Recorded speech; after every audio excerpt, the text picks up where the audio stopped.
মাননীয় জেলা প্রশাসক এবং সম্মানিত সুধীজন ও রাজনৈতিক নেতৃবৃন্দ, সবাইকে আমার শুভেচ্ছা সালাম। আমি একটি বিষয়ে মাননীয় জেলা প্রশাসকের দৃষ্টি আকর্ষণ করছি। আমাদের মৌলভীবাজার জেলায় মূলত সুপার টেস্টি আওয়ার আছে। কালকে আপনাকে আমরা কর্মসূচি করে এই কথাগুলো বলেছি।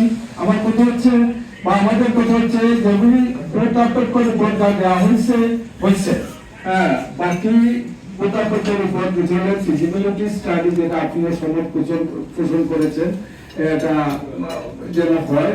আর তার পাশাপাশি স্যার আমরা দেখি জেলা প্রশাসন থেকে মোবাইল কোর্ট পরিচালিত হয় বিভিন্ন সময়ে বিদায়ী ডিসি মহোদয় বেশ সরকারি জমি উদ্ধার করেছেন, আমরা সাধুবাদ জানাই। এটা অব্যাহত থাকুক। তার পাশাপাশি 4 বিঘাতে যেটা 4 বিঘাতে দখল করে নিয়েছে, নদী করে গেছে পলি জমে একদম মানে শহর লাগবে আর পৌরসভার কাছাকাছি, সেটার জন্য পানি আটকে যায় এবং বিশেষ করে কদমাটার দিকে বাঁধ ভেঙে নদীর রক্ষাবাদ যেটা হাওড় রক্ষাবাদ ওইটা ভেঙে বারবারই রাজনগর উপজেলার বন্যা সমস্যার প্রধান কারণ হয়।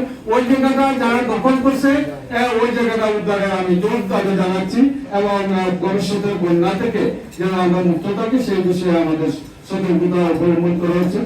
ধন্যবাদ। আমাদের সবাইকে সালাম ও শুভেচ্ছা।